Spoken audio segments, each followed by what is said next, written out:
Oh, wow. Okay. So I've been trying to figure out a way to deal with my issues of depression. So I thought I'd just start recording something um, because, well, there doesn't seem to be much good on the internet. And I decided to be the content I want to see in this world. So, depression, depressions. I'm not really sure which. Hmm. I guess, well, I don't know. Maybe one's okay. Okay, there we go. That puts more emphasis on it. Well, okay, never mind. There we go. That's bigger and more ambiguous. Oops. Okay. So I decided to start with my search by going to my favorite source for half my medical advice and 2/3 of my clip art, which is WikiHow. So I decided, like, okay, I'll look up, well, how to deal with depression. And I went to their page and I don't know.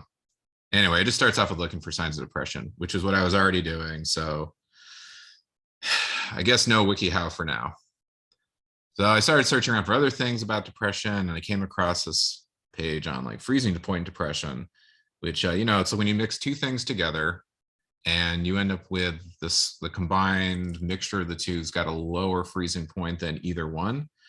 So the fancy name for this, oh, look over here, it's a word, is eutectic point or eutectic mixture. So you take, let's say, like salt and water, you can lower the freezing point. But it gets more interesting when you start mixing together things like metals. And found out that there's a couple of metals that actually have these eutectic mixtures that are, well, way below freezing. The coolest one I found was something called Gallinstan, which is gallium, indium, and tin. And the idea here is, like, if you mix these together in the right ratio, you end up with something that has a melting point below the freezing point of water, which is really cool because it's like mercury and everyone's favorite kid's toy or whatever. And so, like, Gallinstan is this, I guess people are trying to use it, or it actually is used as a replacement for mercury in some things, but it looks really cool. And I was reading up about it. I was thinking, like, well, if I can get a hold of some gallium, indium, and tin, maybe I can make my own. And it turns out it's non-toxic, so that's cool. I don't know if you can eat it, but it said non-toxic on every page I found. So I kept reading around about depressions, and the next one I came across here is over in Egypt. And this wasn't really even, no one actually figured this out until the beginning of the 20th century. But this place is called the Qatar Depression. And, well, it's way below sea level. It's really big. And it's kind of surprising me, that no one really figured out it was depressed. Because, I mean, if you look here, there's a lot of warning signs. Anyway, there's not a lot there, I guess. But somebody in the British survey at the beginning of the 20th century figured out it was below sea level. And, then someone was like, well, I wonder if we can do something about this. And it turns out that somebody was Friedrich Basler, who was a German engineer. And during the Cold War, there was this whole idea about, well, what if we could just make a canal between this place and the Mediterranean? And then you could just, drive a hydroelectric dam, and then over time it would fill up. And wouldn't that be cool? In the process, it would generate a lot of electricity, and I don't know, maybe something good would happen with all that salt water over there. Of course, it's a lot of work to build a canal across that much desert bedrock. So I had this idea, instead of, like, wasting all this time getting people to dredge it, why not, just detonate 150, well, 1.5 megaton warheads and blast a channel through. It's a pretty cool idea. I wonder if he asked the Egyptians about it. But so it never really came to fruition. The Nile River at least still has Lake Nasser, so I guess there's that. Anyway, I ended up getting distracted by this and thinking about the Mediterranean. Oh, there it is. Well, okay, that's a projection of it, I suppose. So I was thinking about the Mediterranean, and you look at it, it's almost cut off. And it turns out at one point in history, it was cut off from the rest of the oceans.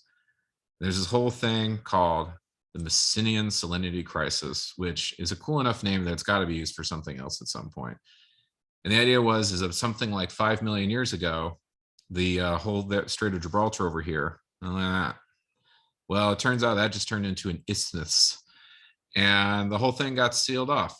And over about a period of 1,000 years, most of the Mediterranean basin dried out into this really, really deep, salty pan. I don't know. Seems kind of amazing to me. Having been to Death Valley and looking up at where sea level was, it's gives you some perspective on maybe you can only look up from here. So you're probably wondering why the Mediterranean doesn't look like this. Well, you're probably not wondering that because probably haven't thought about this before. But it turns out it reflooded, also about 5 million years ago, give or take some other amount of time, in this big catastrophe called the Zonclean flood.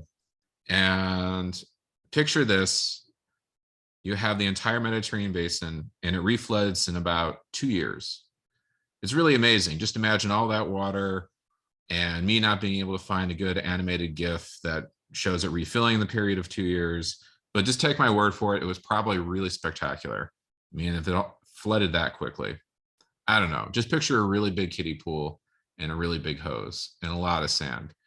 And that kiddie pool is, 4 kilometers below sea level. You know what? Stop thinking about it. So this brings me to a moral question: was it wrong for the Mediterranean Sea to return? And it's a question that's asked by a lot of people. One of those people is Hermann Sergel, is another German. Well, anyway, the idea was, World War I happened, and that was really awful. And Herman had this idea of like, well, that was really terrible that tens of millions of people died. What if we could drain the Mediterranean? And by building a bunch of dams across Gibraltar and the Dead Sea and other places like that, and evaporation would make most of the short work of it over a period of time. We get some land here that would totally not be just salty mud, and you get all this hydroelectricity. Seems really great. This whole idea was that this was going to bring Europe together somehow. But he also thought about, let's build a canal to Venice, because that's, I guess it would be rude to drain Venice. Probably asked the Italians about this. So this went on from about the early 20s and really all the way up to 1960. Herman here was working on trying to convince the nations of Europe and North Africa to build these dams and drain everything. Well, I don't know. He had his dream and he really worked on it for a long time. I guess over time it was going to look like this. And by 1960, the foundation disbanded and you never got to see Atlantropa or anything really cool about that. Although I guess, some alternate history games use it in mods or something. But I was thinking about Herman and how he spent 40 years trying to do it and it didn't happen. I wonder if that made him depressed. So yeah, if you have questions, let me know. Thanks.